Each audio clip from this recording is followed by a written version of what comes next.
Senhor presidente, senhoras e senhores senadores, nossos amigos que nos acompanham através da TV Senado e da Rádio Senado. Venho a essa tribuna, senhor presidente, para falar um pouco sobre essa semana turbulenta que nós atravessamos, que ainda debatemos, e hoje eu entendo que é um dia importante para o nosso país. Turbulência na Bolsa de Valores, em queda, alta do dólar forte, incertezas do mercado econômico, rebaixamento da nota de crédito brasileira por uma agência, e tudo isso, senador Paim, que preside esta sessão, eu entendo que é o resultado da política econômica aplicada pelo ministro da Fazenda. E eu coloco pelo ministro da Fazenda porque eu entendo que não é a política econômica do governo. Uma política econômica isolada de um ministro que foi indicado pelo sistema banqueiro, pelo sistema financeiro, que chegou levando os juros aos maiores patamares da história desde 2000, provocando uma recessão enorme, e chegando numa situação que eu entendo que é insustentável nós continuarmos com esta política econômica. Este assunto eu já venho já por diversas vezes trazendo, não só aqui no plenário do Senado, mas também nas nossas comissões de infraestrutura, da CAI, principalmente da agricultura, a nossa preocupação com a retirada do dinheiro do mercado, do consumo, e esse dinheiro que antigamente, ano passado, senhor presidente, estava à disposição da população brasileira para investir no seu pequeno negócio, para investir nas nossas indústrias, para investir no setor produtivo, deixou de existir. E cadê esse dinheiro? Sumiu? Evaporou-se? Não. Esse dinheiro está sendo aplicado no sistema financeiro. E o resultado se deu nessa semana. O rebaixamento da nota de crédito brasileira por uma agência. E os bancos foram com tanta sede ao pote que aumentaram os seus lucros em mais de 20% esse ano em relação ao mesmo período do ano passado, que também foram rebaixados, não contavam com essa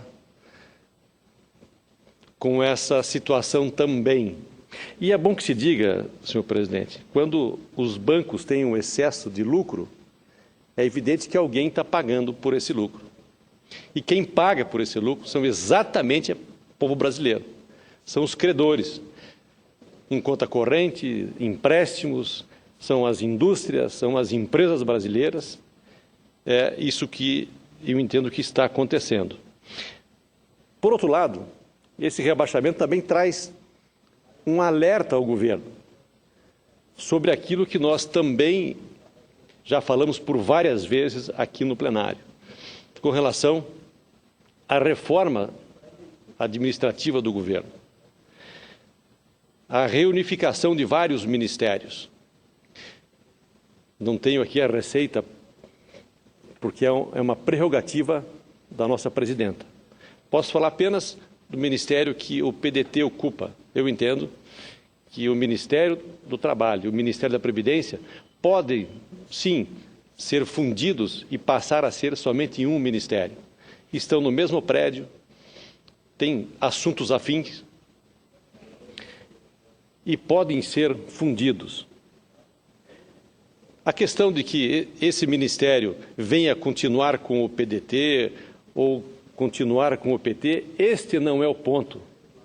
O PDT vai continuar apoiando ao governo se não mais estiver no Ministério do Trabalho. Esta, volto a dizer, é uma prerrogativa da presidenta. Ela que tem que saber quem deve colocar nos seus ministérios. O fato é que o PDT dá a sua parcela de contribuição com relação ao seu ministério. Nós vamos continuar, eu falo isso em meu nome, em nome da liderança do PDT aqui no Senado, Nós vamos continuar apoiando o governo, vamos continuar ajudando em tudo aquilo que for necessário para melhorar a economia brasileira. Mas é necessário que haja essa diminuição de ministério, que haja essa reforma do tamanho da máquina no Estado, e isso tem que acontecer a nível nacional, estadual e municipal também. Eu entendo que nós não podemos penalizar, senhor Paim, os trabalhadores brasileiros com mais impostos. A situação que chegamos hoje é a fórmula da alta de juros com o aumento de impostos que aconteceu com a reoneração. E é uma questão interessante, essa reoneração da desoneração que aconteceu no ano passado. Depois de 4 meses da presidenta reunir 56 segmentos da sociedade e dizer, olha, essa é uma conquista de vocês, a desoneração veio para ficar. 4 meses depois, muda o ministro da Fazenda e a direção do governo também muda, com relação à economia. Essa receita de alta de juros e aumento de impostos provoca a recessão, provoca o desemprego e prejudica diretamente o assalariado, prejudica a população, prejudica os trabalhadores. Nós entendemos que é preciso ter um choque de gestão, talvez esse rebaixamento dessa nota de crédito brasileiro tenha sido um alerta para o governo, para que realmente comece toda esse trabalho de reengenharia da máquina administrativa. Nós, aqui no Congresso, no Senado Federal, temos dado todo o apoio ao governo para as reformas para o ajuste fiscal. Ajuste fiscal que nós alertamos por várias vezes. Não é aumentando o juro, não é aumentando impostos que nós vamos resolver o problema do Brasil. É o contrário, é aumentando o acesso ao crédito, é diminuindo o custo financeiro, é fazendo com que as nossas indústrias possam comprar equipamentos, melhorar a sua produtividade. Nós podemos melhorar a economia do Brasil. Senador Garcia, se me permitir... Pois não, senhor Paim, um prazer. Já que estamos nós dois aqui, prazer. Eu tenho certeza que se tivesse outros senadores que estão em seus estados em missão também, estão trabalhando, eles fariam a parte ao seu pronunciamento. Eu quero dizer que eu concordo na íntegra com o seu pronunciamento, mas na íntegra mesmo. E Vossa Excelência está fazendo uma crítica, é da base, como eu também sou, à política econômica do governo, que está pautado, e Vossa Excelência é muito feliz, em 2 pontos. Aumenta tributos, impostos, enfim, e taxa de juros. É só o que a gente ouve falar. Não tem uma alternativa a não ser essas 2. E eu quero dizer que eu recebi do sindicato dos auditores fiscais da Receita a seguinte informação que, para mim, é uma informação que eu transformei até num artigo que foi publicado no Jornal do Sul, baseado nessa informação, claro, com outros dados, mas essa informação eu coloquei lá. Se combatesse a sonegação e a fraude nesse país, daria para diminuir os impostos em 28%. Em vez de aumentar, daria para diminuir. Então, qual é a frase que fica? Uma frase que eu sei que Vossa Excelência conhece muito bem, que é um empresário bem-sucedido e um homem comprometido com o povo brasileiro, e naturalmente seu Estado, que quem paga corretamente paga muito. E quem não paga nada, porque não paga mesmo. Então, se nós combatêssemos aqueles que estão se apropriando indevidamente do dinheiro da população, se faria justiça e daria para diminuir em 28%. Então, eu quero só, com esse pequeno à parte, cumprimentar a fala de Vossa Excelência. Muito obrigado, senador Paim. De fato, é uma preocupação que todos nós temos que ter com a geração de emprego. Eu ouvia hoje de manhã no jornal dizendo da repercussão do desemprego. As famílias já não tendo condições de pagar a escola dos seus filhos. Vão ter que tirar os alunos das salas de aula, porque não tem como pagar, porque o pai perdeu o emprego e a mãe não tem aonde trabalhar. Esta é a situação que nós estamos caminhando. E eu chamo a atenção, senador Paim, porque até o ano passado não existia essa preocupação de aumentar impostos e de aumentar juros. Com a pressão do sistema financeiro brasileiro em indicar uma pessoa ao seu comando e não ao comando da presidenta, mudou completamente a política econômica brasileira. Mudou os investimentos, mudou a forma de financiamento. Nós anunciamos, junto com a presidenta, eu vi a presidenta anunciar, melhor dizendo, o Plano Safra 2015-16. Valor maior da história do Brasil. Só tem um problema. Os agricultores não estão tendo acesso a esses financiamentos. Estão dificultando o acesso porque é mais vantajoso para os bancos, mesmo o banco estatal, porque ele vive do lucro, investir no sistema financeiro do que emprestar para o setor produtivo. Olha que ponto chegamos. Isto já foi denunciado aqui por várias e várias vezes. Nós estamos voltando à era de 2002 para trás. Em 2002, nós começamos a baixar os juros e chegamos num determinado momento onde a presidenta Dilma começou a diminuir os impostos. E o resultado veio com consumo, com a geração de emprego, era recorde de emprego, recorde de fabricação de produtos brasileiros.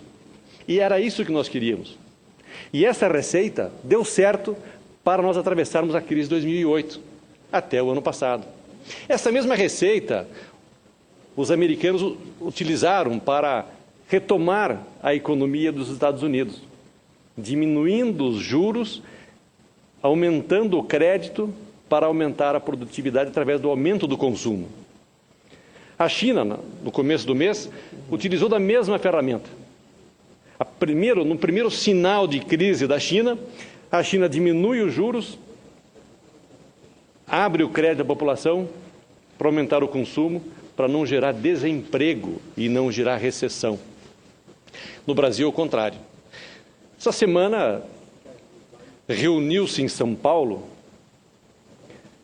um grupo de notáveis, pessoas importantes, não tem dúvida, que nós temos que respeitar. Não há nenhuma dúvida com relação a isso.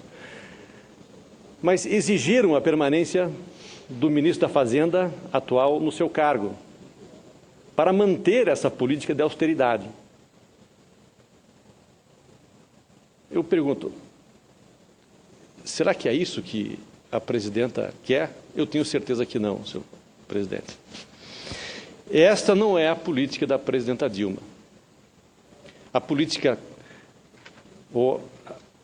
ela mudou exatamente a hora que mudou o ministro da Fazenda. Nós estamos vendo as obras do Ministério dos Transportes paralisando por falta de pagamento. Obras do governo em todas as áreas.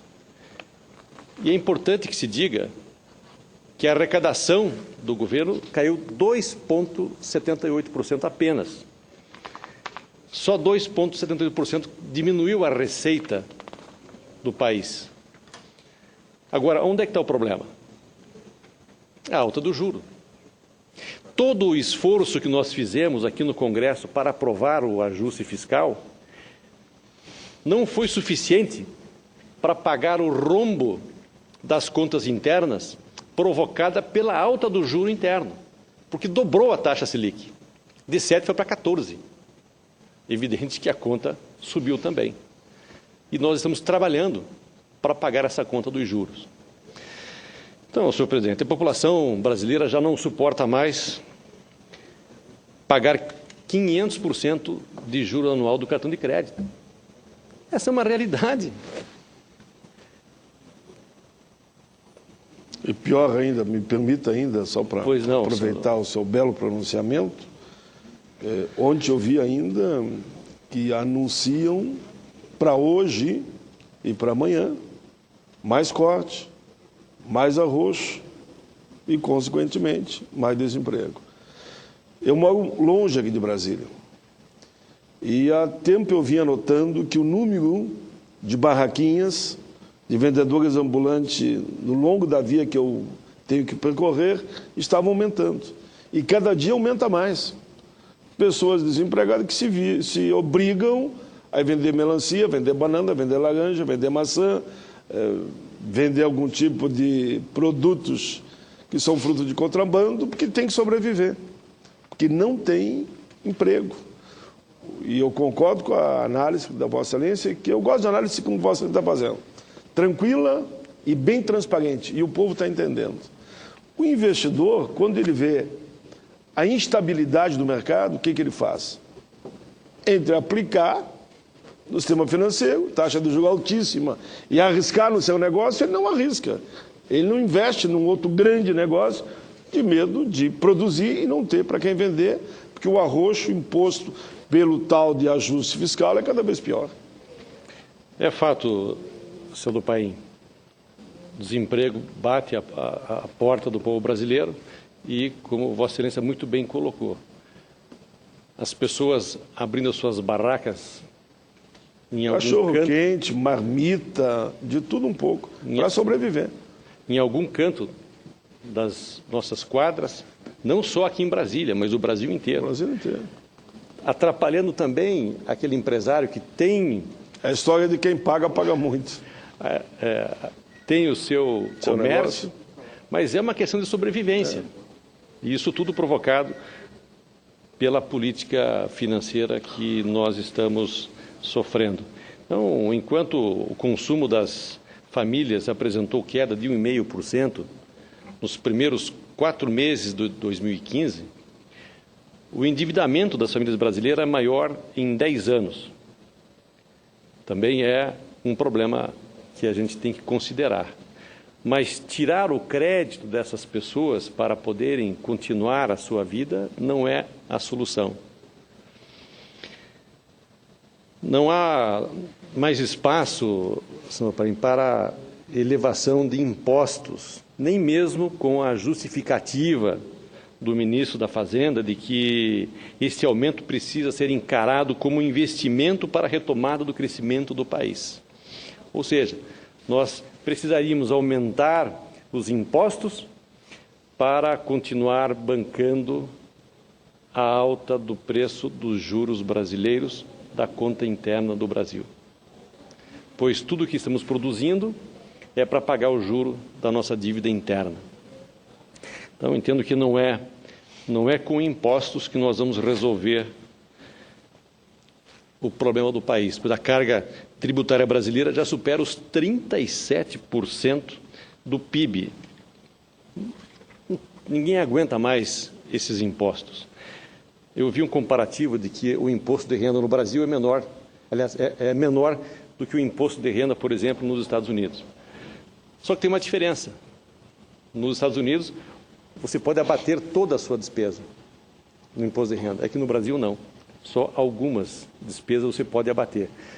No frigir dos ovos, você vai pagar muito mais imposto de renda aqui no Brasil do que em outros países, como nos Estados Unidos, por exemplo, e alguns países da Europa, como foi feito este comparativo. Eu tenho certeza que a própria presidenta Dilma não concorda com essa política econômica. Por isso, esse desencontro que há dentro do governo, ora anuncia um aumento de imposto, ora retira, recua, porque não é essa a vontade da presidenta. Pois foi ela mesma que começou a diminuir o IPI da linha branca, o IPI eletrodomésticos, IPI dos automóveis, a desoneração. Ela que, com muita satisfação, trouxe ao povo brasileiro essa novidade, porque há muito tempo nós não víamos uma redução de impostos e isso aconteceu exatamente no governo da presidenta Dilma. Algumas pessoas dizem que foi isso que isso foi a causa do que estamos vivenciando agora.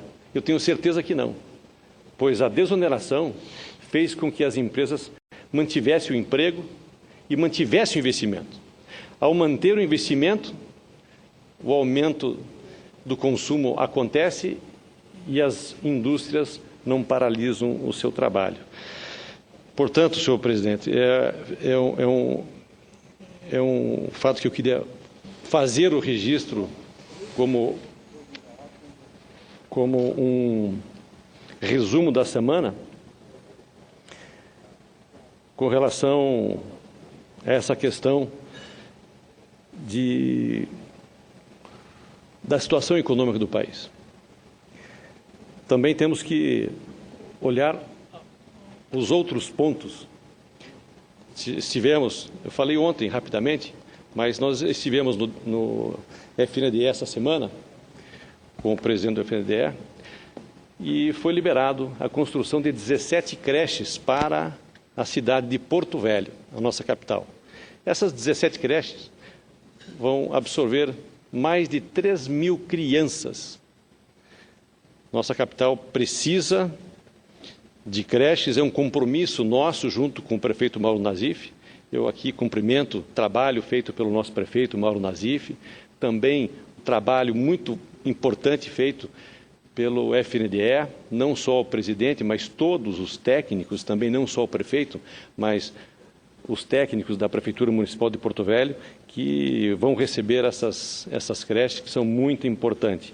Nós fizemos um levantamento daquilo que é o Brasil de hoje, senhor Paim, ao Brasil de 10 anos atrás, de 12 anos atrás, de 14 anos atrás, o Brasil melhorou muito.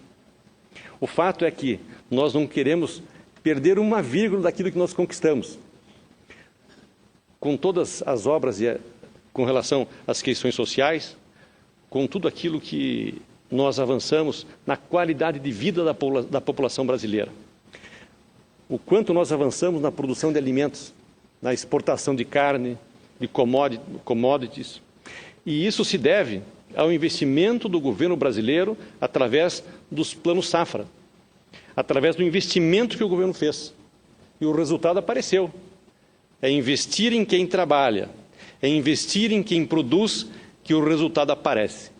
Não adianta investir na ciranda financeira, que o resultado também aparece, como apareceu 20% de aumento do lucro dos bancos nesse ano com relação ao passado, e o desemprego batendo a porta da população brasileira, pois alguém está pagando esse juro, senhor presidente. E é a população, são as empresas, é o nosso comércio. Com relação à nossa agropecuária, que deve ser um dos poucos setores da nossa economia que apresenta e apresentará um crescimento nesse ano. As projeções do Ministério da Agricultura, do IBGE e da Fiesp são de que a agropecuária brasileira cresce 2,6% em 2015, mesmo em toda essa turbulência, senhor presidente, com base em 15 produtos pesquisados, enquanto a indústria deve ter uma retração de 6,5% e os serviços um recuo de 2,1%. No acumulado do primeiro semestre de 2015, o agronegócio apresentou um superávit de 44,2 bilhões de dólares e a balança comercial brasileira fechou com um saldo de 4,6 bilhões de dólares. O momento é de apreensão, de instabilidade política e econômica, mas o setor agrícola continua crescendo, está resistindo bem à crise e não vai recuar nesse momento de instabilidade, a não ser que continuemos com essa política de ter um plano safra, mas que não dê acesso aos nossos produtores. Esta, aliás, é uma característica do homem do campo e do setor agrícola, de não desanimar ou desistir dos desafios diários diante das primeiras dificuldades. Uma característica forjada na lida diária, nas dificuldades impostas pelo tempo, pelo clima, marcado pelo calor do sol, pela capacidade de se recompor depois das tempestades que, porventura, estão acontecendo em alguns momentos no país por esses dias.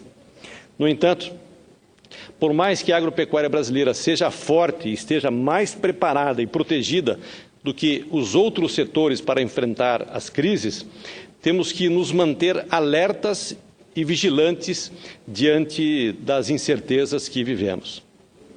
Não podemos deixar que a falta de crédito, o aumento dos juros e da carga tributária, a nossa redução dos investimentos públicos e privados em infraestrutura e nos negócios, que já comprometem o desenvolvimento da indústria nesse ano, também contaminem a agricultura brasileira. Faço esse alerta para que os nossos produtores rurais se mantenham atentos e para que o governo também faça a sua parte na prevenção e proteção desse setor, que é fundamental e estratégico para a nossa economia e também para a produção de alimentos, não só para o nosso país, mas para todo o mundo. Promover cortes no Plano Safra não é uma boa notícia para o setor, que ainda segura a nossa balança comercial. Não podemos matar a galinha dos ovos de ouro. Não podemos abandonar o setor que pode ser a salvação de nossa economia e que pode alavancar a retomada do crescimento brasileiro.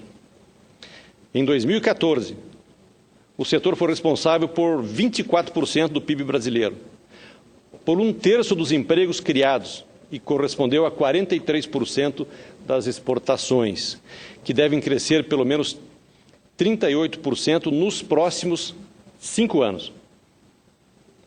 Isso porque a oferta de alimentos no mundo precisa ser ampliada em pelo menos 20% até 2020. E apenas o Brasil será responsável por garantir 40% desse volume esperado. Portanto, as expectativas de médio e longo prazo são positivas para a nossa agricultura e não podemos deixar que a instabilidade do momento contamine o ânimo dos agricultores e as políticas públicas voltadas para o setor. Por isso, é importante, quando vemos os próprios agricultores, pecuaristas, psicultores e empresários rurais se organizando para que o nível de investimento do setor seja mantido e para fortalecer os polos de produção e industrialização. Como estamos vendo agora em Porto Velho, na nossa capital de Rondônia, que realizará nos próximos dias 24 e 27 de setembro, a primeira feira de negócios e tecnologias rurais sustentável, a primeira Porto Agro. Será uma feira nos moldes da Rondônia Rural Show, criada há 4 anos em Ji-Paraná, que se consolidou como uma feira voltada para a inovação, para a transferência de tecnologia e o empreendedorismo no campo. Portanto, é com muita satisfação que apoio e participarei e que faço aqui a divulgação da primeira Porto Agro, organizada pela Associação dos Produtores Rurais de Rondônia, em parceria com a Prefeitura Municipal de Porto Velho, com o Governo do Estado, Assembleia Legislativa, Emater, Idaron, Fecomércio, Embrapa, Funcultural e diversas CEPLAC, diversas instituições e empresas do meio rural de Rondônia. Há 4 anos, Porto Velho não sediava um evento agropecuário. Então, a Porto Agro marcará a retomada dos eventos agropecuários em nossa capital e também o crescimento da atividade agrícola e agroindustrial em todo o Estado, que sustentam a tendência de crescimento de 5% do PIB de Rondônia para este ano 2015. Serão 4 dias de feiras, de transferência de tecnologia através de seminários, leilões, rodadas de negócio e de promoção de crédito para os agricultores. Nossa produção cresce ano a ano, mas também temos que ampliar a nossa capacidade de processar a carne de peixe, o frango, do boi, processar o soja, café, o arroz, o milho, o feijão e cacau, e também a castanha, entre tantos outros produtos produzidos em nosso estado. Nossa agropecuária já é forte e agora precisamos nos unir em torno da industrialização no nosso estado, o que garantirá emprego e renda para a nossa gente e promoverá o desenvolvimento do nosso estado de Rondônia. Depois que o Estado instituiu a política de incentivos fiscais e tributários para novos empreendimentos, muitas indústrias já se instalaram em Rondônia, como curtumes, indústrias frigoríficas, fábricas de ração, de alimentos e outras. O Distrito Industrial de Porto Velho conta atualmente com 22 empresas instaladas e outras 12 estão construindo suas instalações atualmente. Neste ano, 49 projetos de empresas foram aprovadas pelo Conselho de Desenvolvimento do Estado de Rondônia, o CONDER, para receber esses incentivos fiscais. São sinais de que a atividade industrial está em franco desenvolvimento em Rondônia, exatamente porque há uma diminuição da carga tributária, aí o investimento acontece. Se tivesse uma política contrária de aumento de imposto, quem iria instalar a sua indústria ou investir no seu negócio? Nesse contexto, as feiras agropecuárias como a Porto Agro são importantes porque abrem portas e muitas possibilidades para os nossos agricultores, para empresários e também para investidores. Servem para que os agricultores possam aperfeiçoar a produção com novas técnicas, troca de conhecimento e novas tecnologias, e para que os investidores conheçam melhor o potencial e a localização estratégica do nosso estado de Rondônia no contexto do agronegócio e também para a exportação. Portanto, fica aqui o nosso convite para que toda a população de Porto Velho e de todos os municípios de Rondônia e pessoas de outros estados venham participar e conhecer Porto Velho e a Porto Agro. Então, senhor presidente, eram essas minhas colocações, colocando novamente a nossa disposição de continuar ajudando o governo a encontrar o caminho certo para nós atravessarmos essa crise. Eu tenho certeza, pelo que eu conheço da presidenta Dilma, na cabeça dela está tudo mais ou menos, está tudo bem organizado. O que atrapalha são as pressões de um lado e do outro. E essas pressões causam incertezas, inseguranças, esse vai e vem de anúncios e retração de medidas. O que precisa é organizar a casa, como se diz, e nós aqui estaremos sempre à disposição para continuar apoiando as medidas necessárias para diminuir o custo ou diminuir as despesas, não os investimentos, mas as despesas do governo. Aquilo que couber ao Senado, tenho certeza, falo por mim, pelo PDT, mas também creio que posso falar pelos demais senadores. Todos estamos com toda a vontade de ajudar, mas nós temos que ajudar quem quer ser ajudado. Não adianta nós querermos ajudar quem não quer ser ajudado. No meu entendimento, a política econômica do governo já foi, está na hora de mudar, inclusive de ministro. Esta é a nossa opinião. Muito obrigado.